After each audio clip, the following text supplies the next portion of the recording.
Muito bom dia. No programa de hoje nós vamos conversar sobre um tema bem importante. Estamos no período das chuvas e essa sazonalidade tem mais proeminência de arboviroses, as famosas dengue, zika, chikungunya. E sobre esse assunto nós vamos conversar com o médico infectologista Dr. Igor Wesland, para que todas as dúvidas sejam tiradas, para que você consiga se proteger e proteger a sua família. Saúde em Evidência tem o apoio de Líder PE, Lojas LW, Memorial Imagem, Faculdade Medicina do Sertão e Impact Soluções. Muito bom dia, mais um sábado em que você nos recebe de portas abertas aí na sua casa com informação de qualidade sobre saúde. E no programa de hoje nós vamos conversar sobre um tema importante, sobretudo nesse período em que nós acabamos de entrar, que é o período das chuvas. Esse período chuvoso, ficamos mais suscetíveis a algumas doenças e precisamos conversar sobre isso para que você proteja a você mesmo e a toda a sua família. E no programa de hoje nós estamos com o Dr. Igor, que vai conversar conosco, ele é infectologista, e vai conversar conosco sobre como você se proteger e proteger a sua família com relação a arboviroses, com relação à dengue, que é uma das que você mais conhece, e é uma das mais temidas também, que não pode ser negligenciada, e todo ano é importante que a gente esteja falando sobre isso durante o ano todo, sobretudo agora no período das chuvas. Doutor Igor, seja muito bem-vindo. É uma honra para nós recebê-lo aqui na TV. E o pessoal de casa precisando, né, de cada vez mais de informações sobre tudo que a gente vai conversar hoje. Seja muito bem-vindo. Bom dia, obrigado. Obrigado pelo convite e bom dia a todos, né? Vamos poder aqui conversar um pouquinho sobre saúde, principalmente a educação em saúde, que a melhor forma sempre vai ser a informação. Prevenção sempre vai ser o melhor caminho. E por falar em prevenção, vamos começar entendendo para as pessoas que estão em casa, talvez não seja uma terminologia simples, talvez você já tenha ouvido, mas não saiba com muita propriedade o que é. O que são as arboviroses? Então, arboviroses são doenças, né? Na maioria das vezes, doenças agudas causadas por vírus. E o que elas têm em comum é que a forma que você é contaminado é o contato com, na maioria das vezes, com mosquitos, né? Então, Que nesse são os período, vetores, que são quem transmite realmente a doença. Não são doenças que passam de pessoa a pessoa, mas que você transmite com o ambiente. E esse ambiente, o meio de vetor, o meio que você se contamina, acaba sendo mosquitos. então, nesse período de chuva, é claro que a incidência é maior. Isso é maior porque aí faz sentido aumentar o número de casos, porque é onde tem também o aumento da população de mosquitos. E a gente se preocupa, né? Porque nesse período de chuvas também é o período que coincide com as festas, que aqui no Nordeste nós gostamos do mês junino e a gente recebe mais pessoas em casa, então a gente tem que ter alguns cuidados em casa que não podem passar despercebidos. Doutor, quais seriam, assim, para quem está em casa de forma prática, algumas medidas de prevenção que a gente possa ajudar essas pessoas que estão em casa a se blindar com relação às arboviroses e a gente falando, claro, no mosquito da dengue também. Basicamente são medidas que você atrapalhe a cadeia de reprodução do mosquito, né? Que no caso ele tem a predileção por água parada. Então, como eu tenho época chuvosa, né? Posso ter algum objeto, alguma coisa em quintal, né? Em despensa, algum local da casa que você acaba tendo um acúmulo de água parada. O ideal é todo dia você checar e dar uma limpada naquela região. Outra coisa, uso de telas e mosquiteiros, que aí quando eu tenho um mosquito, né, eu estou blindado, minha casa está protegida, telas e mosquiteiros, né? O ideal, roupas longas nesse período, né? A gente usa também porque sente um pouco mais De de frio, frio. né? E também o uso de repelentes. O uso de repelentes é importante nesse período. Então, assim, a gente pode se prevenir aí, porque a gente pode cuidar da nossa casa e o vizinho não cuidar da casa dele, também é outro problema. Isso é problema porque você pode acabar se contaminando, porque o mosquito tem uma área de abrangência de certa forma, né? Então, é uma medida que tem que ser coletiva. Então, todos os criadouros, né, têm que ser ativamente pesquisado e cuidado, né, de certa forma. E também é nesse período, e um pouco antes desse período, que a gente recebe direto a visita dos agentes de vigilância sanitária, todo mundo para tentar checar criadouros, né, principalmente em locais que não são tão habitados, que é o interessante, que a gente sabe que tem áreas de matagal, né, áreas que ainda não tem uma residência estabelecida, que tem que passar aquela limpeza, aquela checagem, para não ser um possível foco de proliferação e contaminação da doença. A gente está falando de dengue, mas que outras doenças mais, para além da dengue, a gente tem aí que ter cuidado, que tem que ter um ponto de atenção maior nesse período? Pronto. A arboviroses gerais são mais de 200 doenças. No Brasil, a gente se preocupa muito com dengue, né, que a gente vai comentar por que essa preocupação com dengue, mas eu também tenho zika, chikungunya, febre oropouche, que veio no último ano para cá, crescendo muito na mídia, né? E tem outras, mas a gente pensa muito mais em dengue, mas lembrar de chikungunya, zika e oropouche agora. Se a gente puder falar na dengue, ou se a sintomatologia for muito parecida, eu não sei, como é que as pessoas podem, nesse período, identificar os sintomas em casa? Porque a gente está numa época também de muita gripe, Isso. de muita alergia, então como diferenciar, qual é o ponto de atenção de até onde eu ficar em casa e quando eu procurar uma ajuda num posto de saúde, numa unidade básica ou no hospital, para que não tome a medicação errada, sendo uma arbovirose em vez de uma simples gripe. Isso. É complicado, mas vamos lá, né? A dengue e as outras arboviroses, você acaba tendo sintomas inespecíficos. Você vai ter uma dor de cabeça, uma febre, pode ter mancha no corpo, moleza, dor muscular, certo?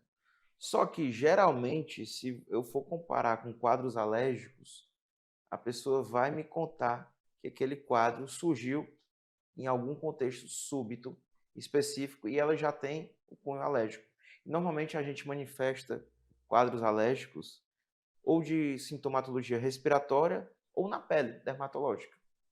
E aí também mistura um pouquinho a questão de infecções virais em vias aéreas superiores, né? Nariz, garganta, ouvido, que aí a pessoa vai ter um sintoma localizatório daquela doença específica. As arboviroses eu não consigo identificar, porque é febre, moleza, mancha no corpo, cefaleia, né? Mas só que cefaleia não vai fazer tanto sentido comparando com outras doenças que cursam por dor de cabeça, né? E uma coisa interessante que chama muito a atenção da dengue, todo mundo comenta e todo mundo sabe, é aquela famosa dor atrás dos olhos. Aquela sensação de dor que a pessoa relata que teve atrás dos olhos. Entre a dengue e a chikungunya, existe alguma diferença para quem está em casa identificar? Existe, na maioria das vezes você não vai conseguir diferir. Mas se for para alencar alguns pontos principais, né?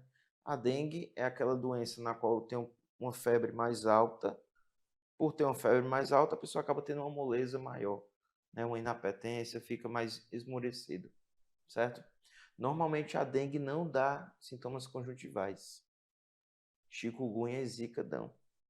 Normalmente a dengue não dá coceira pelo corpo. Zika dá muito.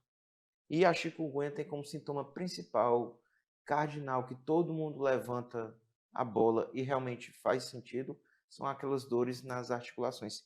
Quem já teve chikungunya sabe do que eu estou falando. Que tem aquelas dores nas articulações, principalmente pequenas, médias articulações, né? Pequena envolve a articulação das mãos, né? Média já vai ser punho, cotovelo, ombro. E aí tem aquela dor intensa. É uma artralgia realmente. Não é à toa que o termo chikungunya é um termo de uma etnia africana que fala a pessoa que se dobra, porque a pessoa se contorce de dor praticamente. E aí o sintoma mais proeminente na chikungunya é a artralgia, a dor articular, que pode persistir de meses a anos. E é importante a gente ressaltar que, tanto falando de arbovirose, como falando de qualquer outra coisa, desde uma simples gripe, um simples resfriado, nunca se automedicar, porque aí é um grande perigo, né, doutor Igor? Exato, né? Inclusive a automedicação, nesse contexto, vem com uma medida principal, né? O objetivo principal da automedicação é o seguinte, que geralmente quadros de dor ou febre, nosso acesso à medicação acaba sendo medicações que eu chamo de anti-inflamatórios. E aí, se for um contexto de dengue, não é interessante você se automedicar com anti-inflamatórios. Você pode perpetuar ou agravar a sua situação de dengue. E é muito complicado, às vezes, diferir se é dengue, zika, chikungunya. Chikungunya, por exemplo, eu posso ofertar anti-inflamatório. Só que tem que estar um quadro clássico de chikungunya e o diagnóstico, evidente. Porque não é interessante a pessoa que tem dengue tomar anti-inflamatório. Pode ficar grave e agravar. E lembrar que de tudo que a gente está conversando aqui, a gente foca muito em dengue, porque dengue mata. Dengue mata, exatamente. mata. Esse é o problema. A questão da automedicação da dengue é uma pergunta que talvez seja até ignorante, mas que vai esclarecer você que está em casa. A dengue hemorrágica, ela é um estágio mais avançado da dengue não tratada ou não precocemente diagnosticada, ou ela simplesmente é dengue hemorrágica? Não, aí é por isso que eu adoro trabalhar com a educação.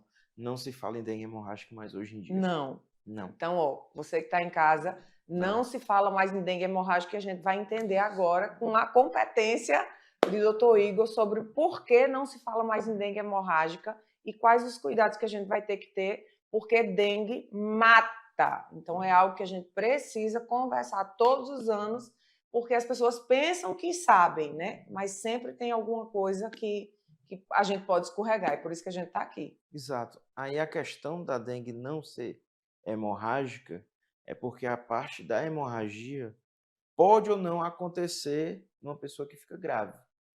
O termo mais adequado que se coloca hoje é dengue grave. Certo. Que pode ou não ter hemorragia. Sim. Porque se eu educar, se eu espalhar que é só dengue hemorrágica, as Tem pessoas atrelar, vão supor que eu sim, só estou grave se eu sangrar. Só que não é bem assim. Inclusive, quando a dengue fica grave, ela dá outros sinais que não hemorrágicos, que já o paciente já está ficando grave. Que é nessa percepção, né? Nessa tocada que, opa, essa pessoa está indo para o lado grave, né? A maioria das pessoas não acontece nada, né? A dengue é o seguinte, ela tem um comportamento diferente de outras doenças. A gente atrela a febre a coisa ruim.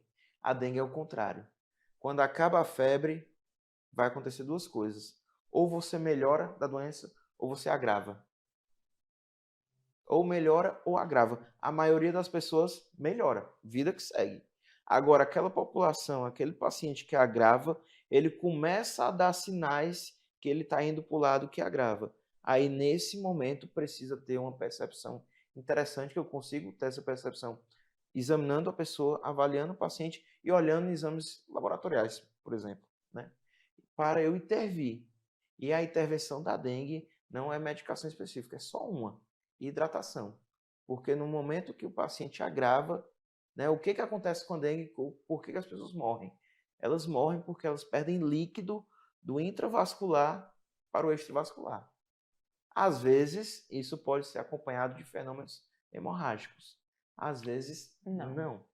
É simplesmente uma facilidade dos vasos. Inclusive, uma coisa que bem prática, bem objetiva para a identificação desse polo se chama a famosa prova do laço.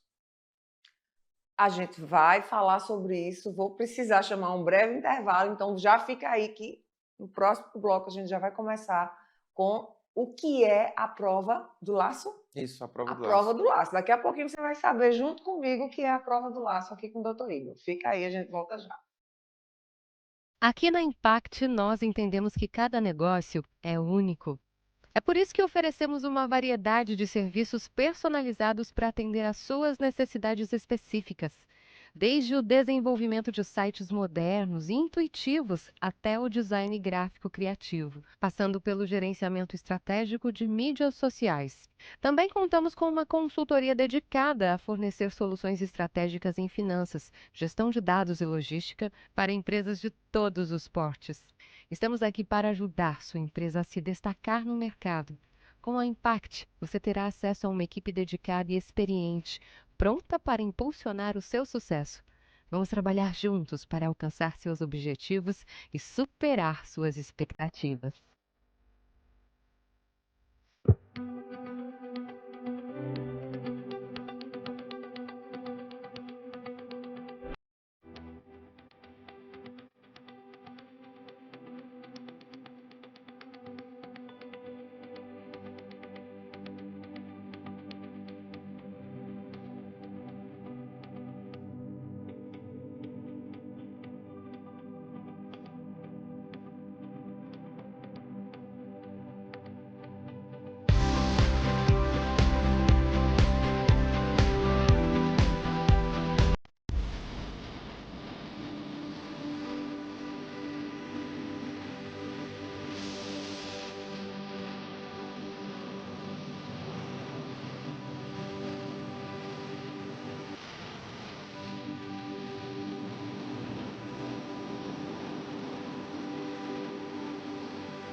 Uno Telemedicina.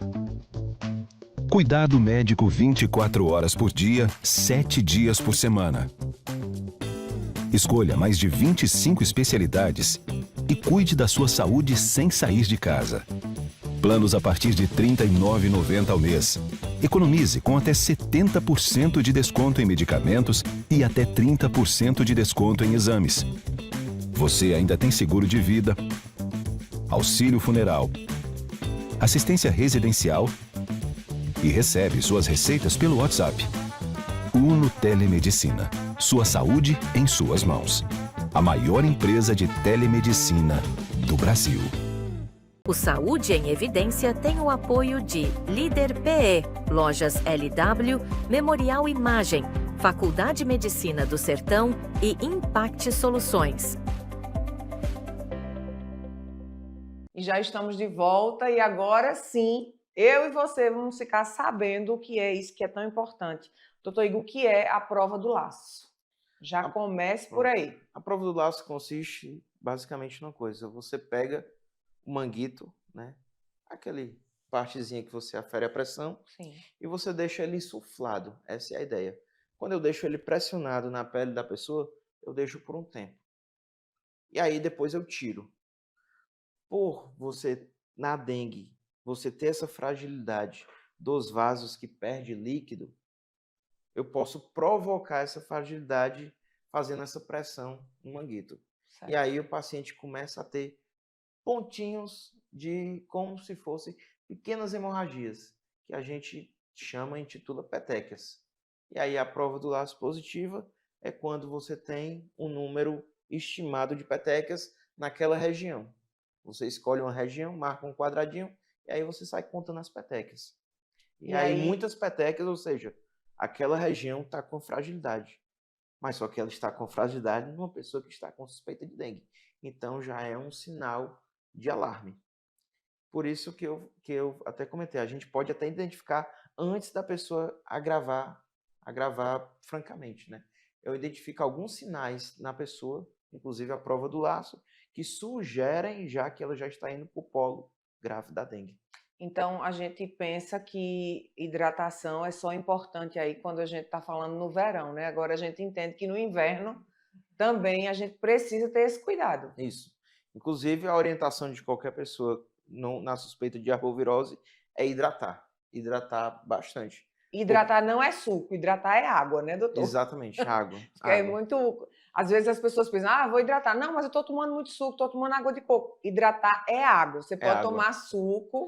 Você pode até acrescentar suco, água de coco, tudo bem. Né? A água de coco também é muito saudável, mas o principal líquido acaba sendo a água mesmo.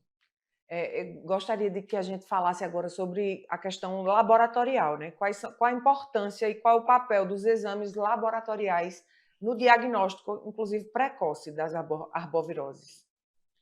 É fundamental, né? Um exame simples, o hemograma, ele é fundamental no contexto de dengue. Nas outras, nem tanto. Até porque a gente fala o tempo inteiro aqui e se estuda e se comenta o tempo inteiro de dengue, por causa do foco da questão da chance de óbito, desfecho grave e tudo mais. Só que o exame laboratorial, o hemograma na dengue, é outra pista que eu começo a ter. Que por a gente supor, né? Ou supor não, na verdade, por a gente atrelar aquela história de hemorrágico, as pessoas focam, às vezes profissionais de saúde focam apenas em um único item do hemograma, que é a plaqueta. Todo mundo fala, não, tá com plaqueta baixa, então não tá grave. Não tem nada a ver. Não é o foco principal. Plaqueta nada mais é do que uma sériezinha de células que estão envolvidas na minha coagulação. E aí, quando eu tenho uma queda delas, eu posso ter sangramentos. Sim, Só que, como eu comentei, às vezes a dengue não sangra. sangra. E às vezes o paciente está ficando grave e não tem queda de plaqueta. Então, observar apenas um ponto do hemograma é também um caminho perigoso. É perigoso. E aí eu tenho que atrelar sempre a avaliação da plaqueta, tudo bem, mas um dado muito importante se chama hematócrito, que aí é uma partezinha da série vermelha, né? Não sendo tão técnico aqui, mas é como se eu percebesse que aquela pessoa já está perdendo sangue, e quando esse valor do hematócrito sobe, é como se eu ficasse com o sangue mais concentrado. E eu estou com ele mais concentrado porque eu estou perdendo grandes volumes dele. E aí eu posso perder como, né? Eu posso perder do pulmão para a caixa torácica, e aí acaba sendo o famoso derrame pleural. Posso ter derrame na barriga, que é o derrame acítico, certo? Então, já começa a ter indício. E como eu estou perdendo líquido do intravascular, a minha pressão baixa, eu posso ficar letárgico, posso ficar irritado, posso ficar tonto, posso ter hipotensão postural, que é quando a pessoa faz movimentos bruscos, né? Por exemplo, levantar de uma cadeira rápido, baixa a pressão rápida, a pessoa já fica um pouco zonza, tonta, certo? E claro, todas essas arboviroses, nos primeiros dias de doença, eu consigo fazer um exame de sangue, que aí eu tento identificar alguma parte do vírus para dar o diagnóstico. Passou de 5, 6, 7 dias, normalmente depois de 5, 6 dias, aí é que entra os famosos exames que a gente tem em todo canto, que são as sorologias para dengue e outras arboviroses. Então, jamais ficar em casa. Sentiu qualquer sintoma, tem que procurar um médico, né? Isso ainda é cultural no Brasil tentar resolver do seu jeito. O ideal é procurar o serviço de saúde para você receber as orientações, né? Mas a gente, claro, hoje em dia, quem não consegue ter uma orientação em saúde, internet, aqui, por exemplo, né? Hoje em dia, que bom que tem esse acesso mais fácil à informação. Então, a ideia é que no contexto de arbovirose, os primeiros dias você vai estar muito mal mesmo, por conta da febre e dos outros sintomas. Agora, o período crítico é quando você começa a melhorar da febre. E aí, é aquela história, ou vai para o polo da gravidade, ou você vai para o polo da remissão da doença. A maioria das pessoas é remissão. E a ideia, na dúvida, é bom procurar o serviço de saúde, tirar essa dúvida com os profissionais, porque o melhor remédio é a informação ainda. E a gente precisa, mais uma vez, reforçar, né? Isso que o doutor Igor falou agora é muito importante. Porque, naturalmente, na maioria das doenças, quando a febre está indo embora, vem aquela pseudo-informação no nosso cérebro que estamos ficando bem. Na maioria das vezes sim. No caso das arboviroses, não, né? No caso da dengue, não. Da dengue especificamente. Da dengue, não. Das outras, sim. Outras, sim. A dengue tem essa característica, né? Então, não é a hora ainda de relaxar, né? Nós não estamos em um tempo de baixar a guarda, pelo contrário. A gente precisa estar de guarda alta, né, doutor? É quando levanta o alerta. E aí, 2 dias depois, sem febre, pode ter certeza que você vai para a cura da dengue, né? E uma coisa é que a dengue é uma doença aguda. A maioria das arboviroses são doenças agudas. Ou seja, depois de 1 semana, você vai estar ótimo. Ou então vai estar muito grave. Mas muito grave vai ser o contexto de dengue. Mas provavelmente foi uma dengue que não foi identificada antes de agravar, ou não teve uma intervenção no tempo hábil quando agravou. Existe diferença? O paciente que ele tem uma imunidade ok, um paciente que se alimenta bem, um paciente que tem um estilo de vida bacana, faz diferença independentemente disso ou não? Ou quando a dengue vem, ela vem e pega todo mundo por igual? Não, faz diferença na recuperação. Faz. Não é que. Aí é outra. Ou uma exceçãozinha, né? Não é que você tem um hábito saudável de vida ou um péssimo hábito, que quem tem péssimos hábitos tem a chance maior de agravar por dengue. Infelizmente a dengue não é assim. Ela pode realmente. Assim como o Covid. O Covid agrava em pessoas Qualquer saudáveis. pessoa, é. Claro que a gente viu que obesos e diabéticos a chance era É. maior. Na dengue não tem bem isso. Agora, claro, se você agravar pela dengue, a maior chance de recuperação vai ser se você for mais saudável ainda. Mas não dá para dizer que por eu ser totalmente saudável, atleta, não fumo, não bebo, não tenho Tô nenhuma isento. doença, eu estou isento. Não, não dá para afirmar isso. Não é à toa que uma população muito acometida pela dengue e até pela dengue grave é a população infantil, que é o foco até de alvo da vacinação no âmbito do SUS. É verdade. Por falar em vacinação, é muito importante a gente estar falando sobre isso. Como é que funciona no Sistema Único a vacinação quando a gente está falando nesse contexto de arbovirose? Quais são as faixas etárias, quem tem direito, quem não tem, quem é que tem precedência? Fala um pouquinho sobre isso. Pronto, chegou uma vacina nova de âmbito do SUS para dengue, né? A gente tinha uma anterior, mas a anterior, colocando um custo-benefício populacional, ela não era Viável? tão viável, de certa forma. Uhum.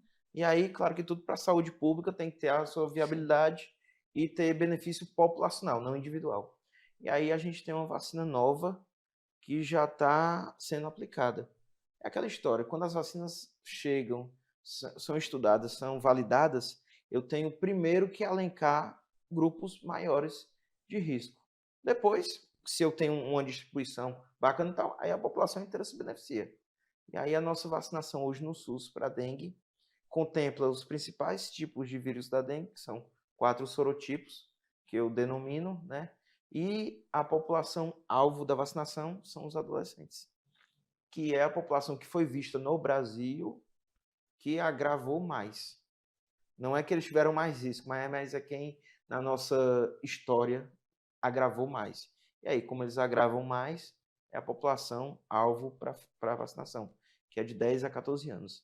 Inclusive, tem até a orientação do Ministério da Saúde, mesmo eu conseguindo vacinar essa população e sobrando vacina, e caso sobre vacina e esteja perto até da validade, abre para todo mundo. Esse todo mundo contempla uma faixa de 4 a 59, 60 anos. E aí posso vacinar qualquer pessoa dessa faixa etária, né? Só não vacino ainda gestante, Eu ia perguntar agora, pelas gestantes. imunossuprimidos, quem Sim. tem a imunidade baixa, certo? E, principalmente gestantes e imunossuprimidos. Ah, e mulheres que amamentam também. Não vacina. Ainda não se vacina dessa nova vacina. Mas só que o nosso órgão principal, né, de produção de vacinas, o Butantan, já está trabalhando numa vacina que eu vá conseguir contemplar essa população. Certo. Então, tudo tem um motivo e os estudos estão aí e a gente vai sendo beneficiado. A gente vai chamar um breve intervalinho, daqui a pouquinho a gente está de volta. Fica conosco. Conheça as lojas LW, a história de sucesso de Arco Verde que começou há 38 anos. Desde o primeiro móvel vendido, a visão era clara: oferecer qualidade e inovação para todos os lares. Hoje somos líderes em móveis e eletros, com design e tecnologia que transformam casas em lares. Na moda, vestimos suas emoções com estilo e no esporte, equipamos suas aventuras com paixão. E na LW Sapatos, garantimos durabilidade e elegância em cada passo. Lojas LW, tudo para você. Aqui na Impact, nós entendemos que cada negócio é único.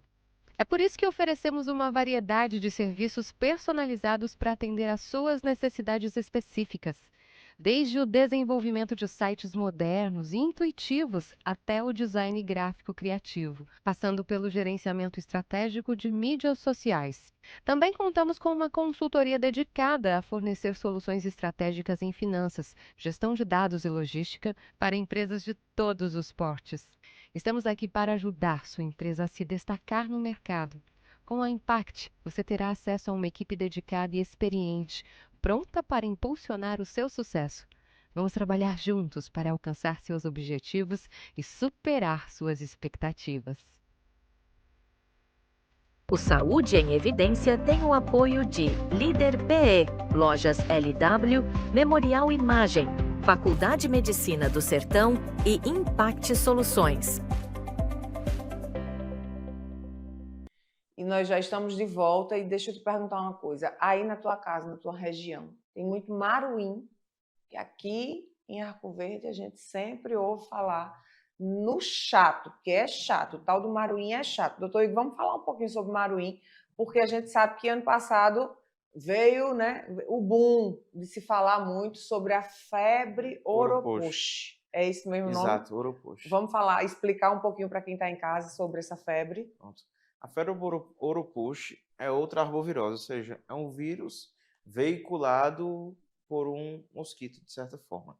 E aí o mosquito, diferente da dengue e outras arboviroses, não é o famoso Aedes aegypti ou o albopictus, que às vezes também veicula as doenças. Mas é o famoso maruim, algumas regiões do Brasil chamam borrachudo, né, que acaba contaminando o ser humano. E assim como outras arboviroses, o diagnóstico às vezes é muito difícil, porque os sintomas são pouco precisos. Agora, por que veio a se falar muito recente da Oropush? Porque era praticamente muito endêmico da região do norte, principalmente Amazonas, Pará. E aí começou a surgir casos em outras regiões. E casos que eu fui ver que não eram pessoas que tiveram contato com essas outras regiões, que não viajaram. Então, está começando a, de certa forma, se espalhar mais no nosso país. Mas é uma doença já conhecida de lá. E sendo que esses novos casos aqui, eu começou a perceber que poderia ter associação, e foi visto que realmente tem associação com aborto. E aí mais um motivo para, nessa época, a gestante se proteger, porque tem a questão da Zika, que a gente já conhece muito bem, e aí veio a Oropush também para comentar que ela pode, na gestante, ter complicações, inclusive com óbito fetal. E todos os cuidados, eles são muito parecidos, né? Isso. Toda aquela questão... Tudo é parecido. Você sempre vai se cuidar para todas. Quem tem, você assume que é dengue, por conta da gravidade. E se for gestante, fica de olho, porque pode ser Zika ou Oropush. Esse período, qual é? Para você que está em casa ficar também tranquilo, para a gente não... A ideia aqui não é aterrorizar você, não. É entregar conteúdo para que você consiga se proteger e proteger sua família. Temos um tempo crítico, estamos no comecinho de junho. Esse tempo dessa criticidade dessas arboviroses, ela é sazonal, ela é o ano inteiro? Como é que a gente pode lidar com isso? Na verdade, tem o ano inteiro. E durante o ano eu tenho alguns picos maiores, né? E se espera que esses picos maiores depende muitas vezes da quadra chuvosa. Agora, claro que o contrário também é válido, né? Até porque fala-se muito do crescimento dessas doenças, do aumento da incidência das doenças, por conta da mudança climática, né? Que favorece muito o balanço positivo para os veículos, que no caso são os mosquitos.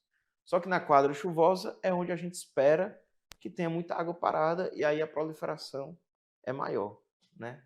E por isso que geralmente a vigilância fica de olho principalmente nesse período. Só que desde o começo desse ano, dengue, aliás, desde o ano passado, dengue todo ano vem batendo recorde. Vem numa crescente. É por isso que e Oropush começou a ter essa crescente fora da região norte do país, por isso que a gente fica de olho. Não são tantos casos, mas como são casos novos em locais que eu não tinha acesso, a gente fica de olho, que eu não tinha a doença estabelecida ou documentada, e aí é outra coisa para a gente ficar em vigilância e de olho. Doutor Igor, ele é professor da Faculdade de Medicina do Sertão, então ele vai transitar agora em um ambiente que ele manja muito, que é educação em saúde.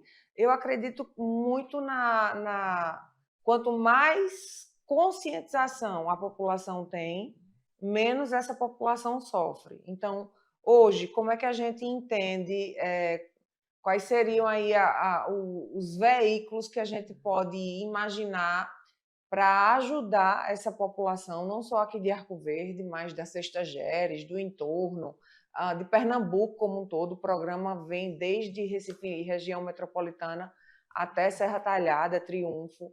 Como as cidades elas têm se programado para entregar educação em saúde às suas comunidades? Pronto, a forma de entregar, a melhor forma, claro que é a informação, né? Seu programa é um exemplo claro disso. Agora, tem diversos projetos de conscientização, né, que são os famosos dentro das faculdades de medicina, já que estou inserido em uma, são os famosos projetos de extensão. Sim. Que aí você leva o saber científico, você leva o conhecimento à comunidade.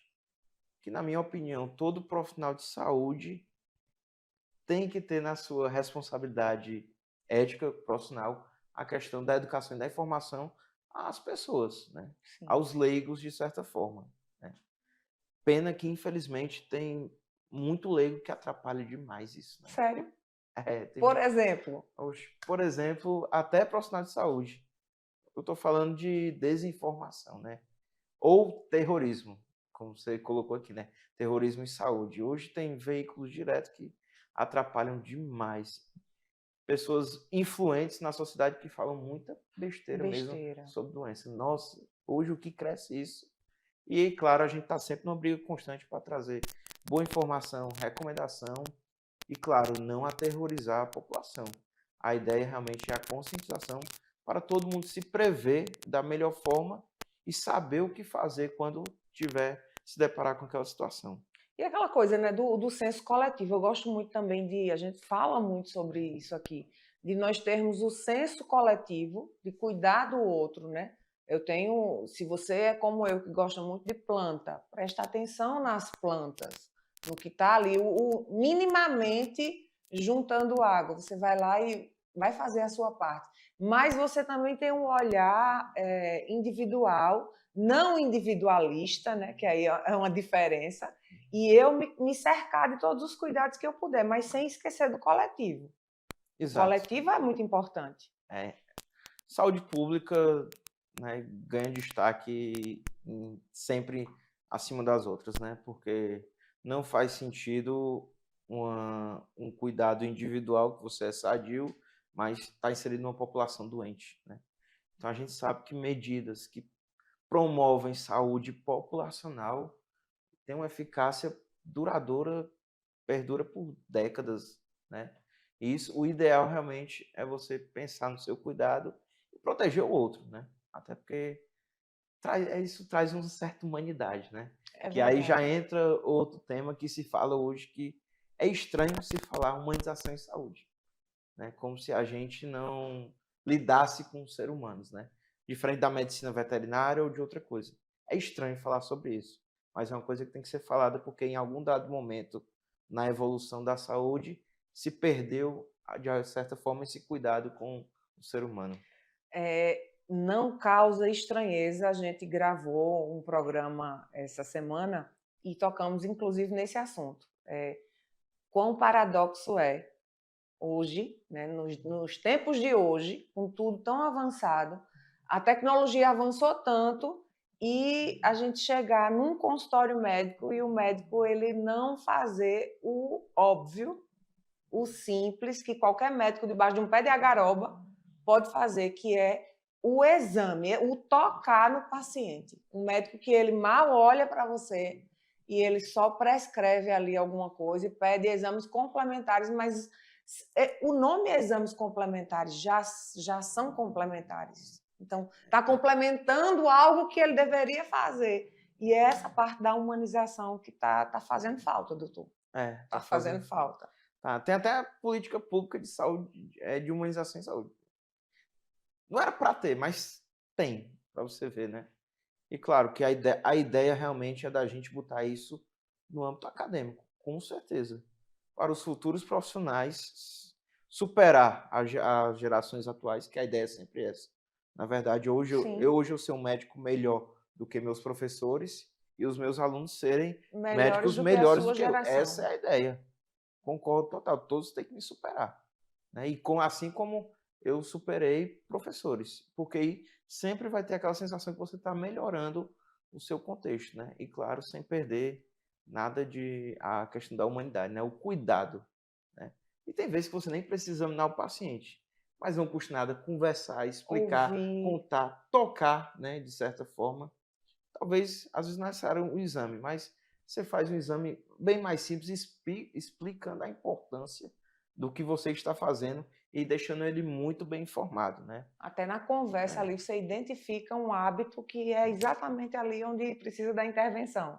E médico bom é médico que passa exame. A gente tem que quebrar esse conceito também. Boa, gostei disso. É que passa Existe exame e sim remédio. essa cultura de que médico bom é aquele que passa enche exame você de remédio e exame. e um monte de exame. Eu fui no médico e ele não pediu nada. Vamos quebrar esse biscoito aqui, doutor? Dá dor de cabeça. Dá dor de cabeça segurar essa e não passar um remedinho, não passar um exame. Né? Muitas vezes são desnecessários, alguns casos. Não faz sentido. Você está promovendo um desserviço à população, a conscientização sobre saúde. E, sobretudo, quando é no particular, né? Paguei uma consulta de não sei quantos reais e o médico não passou nada. Então, a pessoa ainda tem esse hábito, né, de querer, né? E isso a gente entende até como um cuidado que a gente precisa ter quando a gente fala de saúde, que é exatamente essa dependência. Eu vou até usar um termo que vai ser talvez forte, mas entenda isso. Uma dependência química medicamentosa. As pessoas estão cada vez mais dependendo de algum tipo de droga lícita, de farmácia, tem gente que enlouquece se não tiver uma caixa de Neosaldina, um Tandrilax dentro de casa. É só soluções prontas, né? Quem passa por algum problema de saúde, se fosse no mundo perfeito, era bom que tivesse remédio para tudo, que eu tomo remédio agora e já estou curado 100%. Não é assim, né? Na prática não funciona assim. E tudo que é solução pronta, é uma coisa, você busca um caminho mais rápido, custa caro. Em tudo na vida, não só na saúde, né? Então sempre a conta chega. Uma hora a conta chega, alguém paga essa conta, talvez nem seja você, mas alguém paga e isso só dá dano e prejuízo à população de certa forma, né? O maior desserviço da receita da humanidade é a questão de medo de vacina. Isso é um desserviço total. Vamos falar um pouquinho sobre isso. Você que está em casa, deixa eu lhe perguntar, você tem medo de tomar alguma vacina? Você já foi bombardeado por informações de que muitas das sequelas que talvez você tenha enfrentado aí pós-Covid seja por causa da vacina e não da doença? Tem isso, né? Sim, vamos falar um pouquinho sobre isso? Quebrar esse biscoito aí ou Pode abrir ser. uma polêmica aqui sobre isso. Medo de vacina. Não deveríamos... Não cabe. Não cabe. Eventos sempre vão ter, claro. Né? E a rigor, se a gente for parar para olhar, a gente vive nos estudos, né? De tudo que na ciência de tratamento preventivo ou efetivo, de certa forma, a gente vive uma fase 4 eterna de tudo. Ou seja, se eu descobrir uma medicação hoje nova, ela passou pelos estudos, como é que eu vou adivinhar na prática o que ela vai causar para você daqui a 5 ou 10 anos? Não tem. Não tem. A gente supõe, muitas vezes supõe, e muitas vezes a gente aplica no modelo animal. Só que a gente treina animal, mas o animal que a gente treina não é o ser humano, a princípio. Porque aí vem a questão de ética. Mas é que tá, a maioria dos tratamentos hoje, preventivo ou efetivo, a gente vive uma fase 4 eterna. Que inclusive medicações podem ser danosas daqui a 20, 30 anos, e eu só vou saber daqui a 20, 30 anos. Quando eu souber, isso é ciência. Tentativa e erro. Aprendo a lição, retiro. Um exemplo clássico é a talidomida. Sim. A talidomida é um exemplo clássico que acabou passando por todos os estudos. Quando chegou na prática, foi visto que ela causava uma formação fetal. Foi retirado na hora do mercado e restringido. Na verdade, não foi retirado, foi restringido para eu ter certeza que a mulher não está grávida usando a medicação, pois ela é totalmente teratogênica. Sem teste, não tem como a ciência avançar. E claro, tem um controle de teste, não é para sair testando tudo. Sim. Assim, exemplo, no começo da pandemia, saiu testando tudo que era de remédio, era para testar em estudo, mas a gente testou o quê? Em vivo. As pessoas tomando medicações desnecessárias. Muitas vezes custou caro algumas medicações para a Custaram saúde até a daquele, própria vida, né? até a própria vida, para a saúde daquele indivíduo. Mas aí é aquela questão do leigo que eu falei. Quando o leigo começa a comentar uma coisa, né, entrar na área que ele não entende, aí, infelizmente, todo mundo saiu. Até profissional de saúde se comportou como leigo. Aí é chato. É muito complicado combater esse tipo de coisa. É chato. A gente vai para um breve intervalo. Daqui a pouquinho a gente está de volta para o último bloco. E certamente você vai aprender muito ainda aqui hoje no programa Saúde em Evidência. A gente volta daqui a pouco. O Memorial Imagem está dentro do Hospital Memorial Arco Verde, o que lhe proporciona a segurança de um ambiente hospitalar, além de contar com vários serviços num só lugar: tomografia computadorizada, mamografia, ultrassonografia e raio-x. Os equipamentos possuem uma alta resolução e agora também com um novo tomógrafo de última geração e potência elevada. Tudo isso funciona 24 horas por dia, alinhado a uma equipe especializada, que oferece agilidade e confiança na execução dos resultados. O atendimento humanizado é um dos princípios norteadores para transmitir todo o respeito a quem mais importa: você, paciente. Memorial Imagem, qualidade que faz diferença na sua saúde.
O Saúde em Evidência tem o apoio de Líder PE, Lojas LW, Memorial Imagem, Faculdade Medicina do Sertão e Impact Soluções.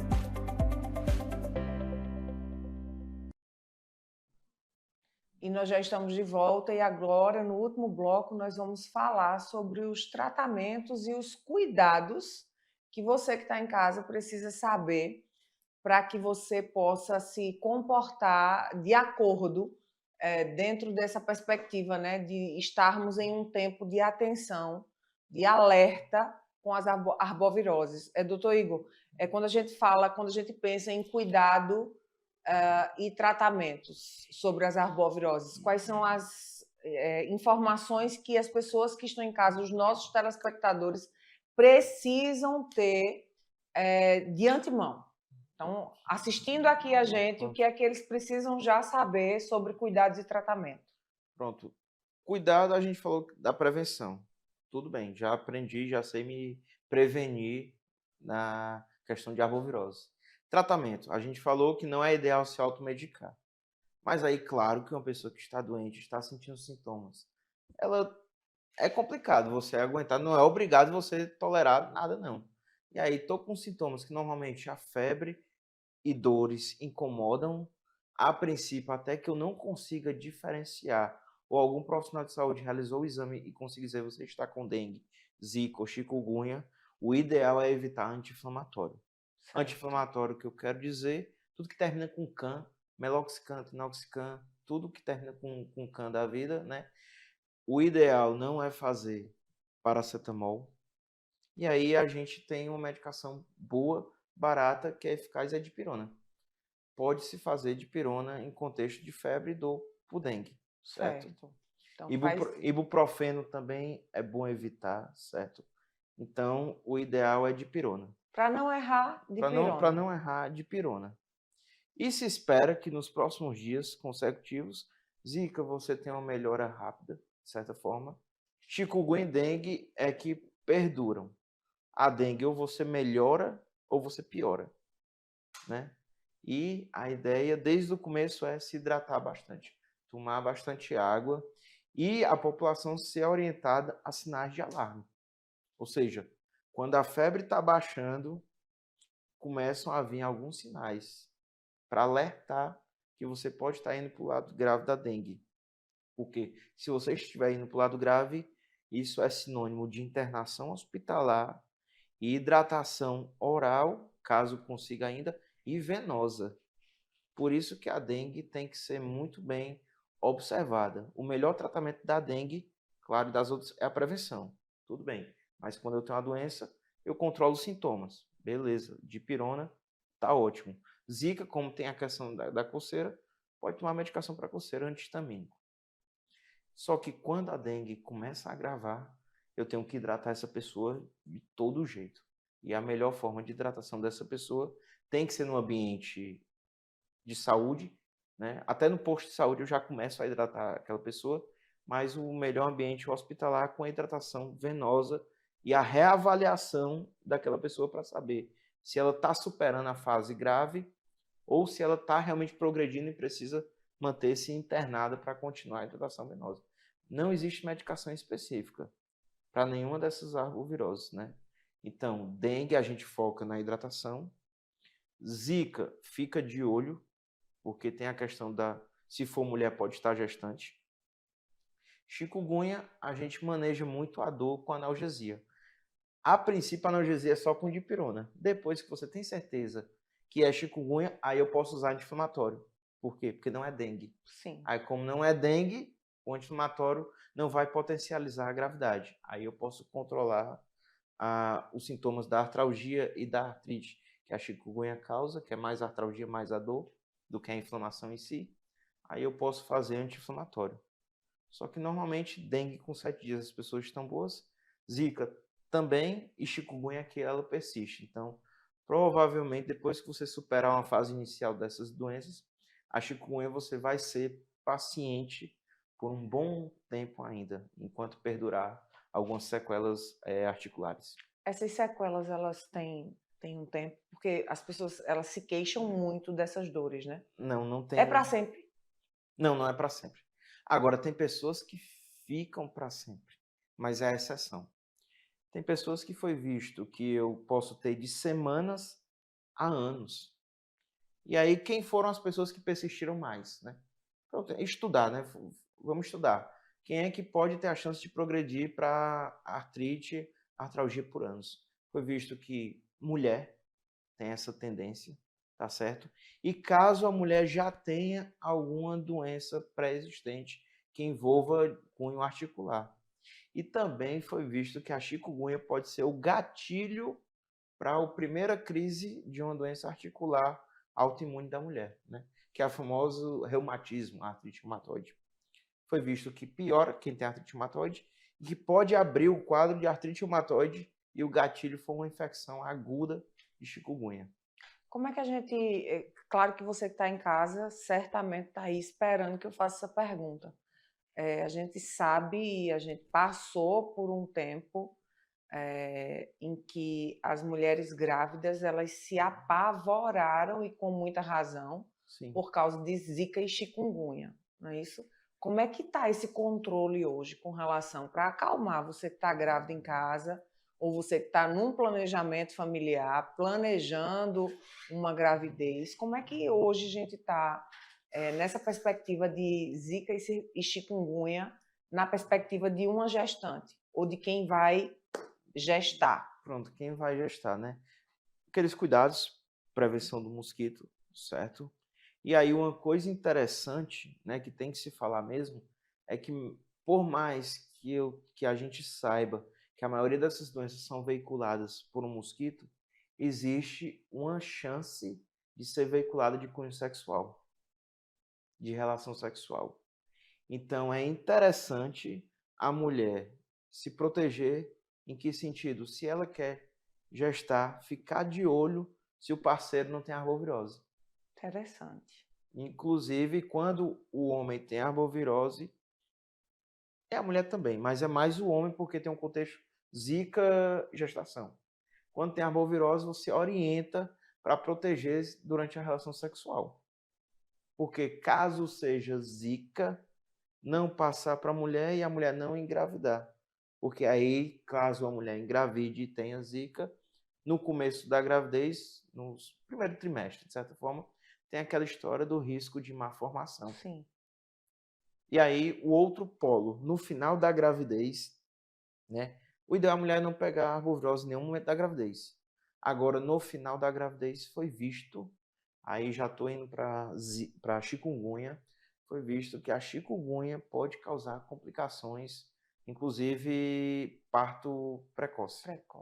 E pode também ter associação com sepsis neonatal, com complicações assim que a criança nasce. Então, a gestante, né, não está livre, isenta, ela tem que se cuidar durante todo o período gestacional. E lembrar que a arbovirose pode se pegar de cunho sexual. Não é a maior forma de transmissão, mas como a mulher quem quer gestar, aí tem aquela ideia, né? Proteja-se também disso. No sentido que, claro que ela vai ter a relação, porque ela vai querer gestar. Assim, se Mas certifique de que o parceiro ele não está com não tá com sintomas, arbovirose e tudo sintoma. mais. Inclusive, mesmo que supere a fase aguda das doenças, o ideal, agora não recordo de cabeça, mas tem um tempo certo que você libera o homem da atividade sexual. Se eu não me engano, é 3 meses, algo desse tipo. Mas aí o profissional de saúde pode dar uma checada, né, Todos consultar. esses A gente não decora cuidados. tudo e aprende tudo, não. Sim, Mas lembrar que é interessante ver, inclusive no planejamento, se o seu parceiro teve algum quadro de arbovirose recente. Porque ainda pode estar no período que possa transmitir a arbovirose.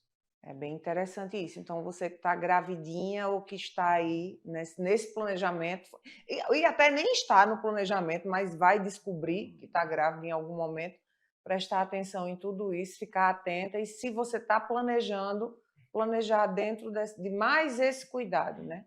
Nesse tempo que a gente está,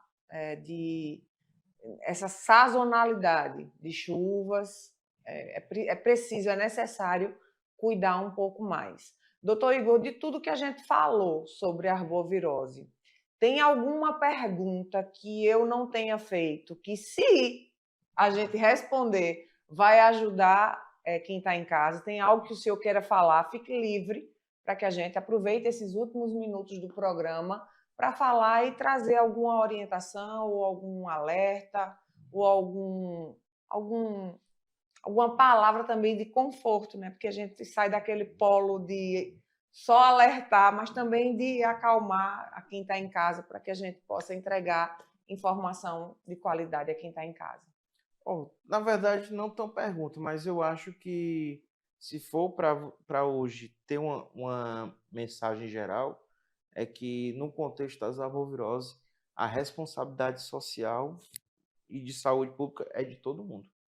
Né? Aquela história do criador do mosquito. Eu cuido da minha casa, tomara que o meu vizinho tenha essa percepção e cuidar dele porque está protegendo uma área, uma comunidade, certo? E outra coisa, né, que até somando até o assunto que a gente saiu um pouquinho, né, busquem informações em locais de referência, de certa forma, né, com profissionais qualificados, né, com prestadores de serviço. Um exemplo é esse programa aqui, que traz profissionais habilitados, comentando, orientando, tá certo? E dúvida, tudo tem o posto, a unidade básica de saúde, que você tira dúvida profissional, né? Conteúdos que advêm do Ministério da Saúde e fonte não confiável, o WhatsApp, Instagram não é confiável, né? A não ser que advenha de um profissional com renome, mas as pessoas ainda botam o nome das pessoas, atrelam o nome de profissionais a notícias falsas, aí é complicado demais. Mas a ideia é que sempre tenha, se você não tem como ter acesso, saiba, conheça algum profissional que você consiga consultar para tirar uma dúvida em saúde. Isso é muito importante hoje para a gente evitar, né, caos desnecessário, um desserviço à população e eu gerar outros problemas de saúde advindos de notícias falsas. Então, sempre, claro, procurar o profissional de saúde, procurar aí a unidade básica de saúde da família mais próximo da sua casa ou o hospital mais próximo da sua casa, para que você esteja cuidando de você e de toda a sua família. Nós queremos agradecer a sua presença, doutor Igor, aqui. As portas do programa estarão sempre abertas para que você venha e traga outros temas para que nós aprendamos mais. E fique à vontade agora para, se quiser deixar alguma rede social, não sei se você gosta de rede social, se entrega algum conteúdo. Fique à vontade, esse é seu minuto. 30 segundos de fama agora. Obrigado. Obrigado pelo convite. Espero mesmo voltar mais vezes, porque eu gosto de conversar sobre informação em educação e saúde, né? Estou começando a entregar conteúdo agora. Ótimo. Por causa desse contexto que eu estou falando, né? Que bom. Do tanto de notícia que a gente vê de desserviço. De desserviço à saúde que tem por aí como no Brasil e no mundo. Como as pessoas encontram, né? Na internet? Mas eu tenho um Instagram, né? Sim. Igor.infectologista, que aí pode entrar. E aí, vez por outra, eu vou estar entregando algum conteúdo, alguma informação nova ou comentando. Pronto. Não então... no sentido de gerar caos, desordem, esse tipo de coisa, mas orientar melhor a população. Perfeito. E as pessoas e até profissionais de saúde, alguns tópicos ou dicas em saúde. Então já segue aí, ó, @igor.infectologista, porque vira e mexe ele vai trazer informação de qualidade para você, educação em saúde para você. O meu muito obrigado pela sua companhia e sábado que vem, pontualmente às 10 horas, eu estou batendo na sua porta para entrar na sua casa com informação e informação de qualidade. Muito obrigada e tenha um excelente sábado. O Saúde em Evidência tem o apoio de Líder PE, Lojas LW, Memorial Imagem, Faculdade Medicina do Sertão e Impact Soluções.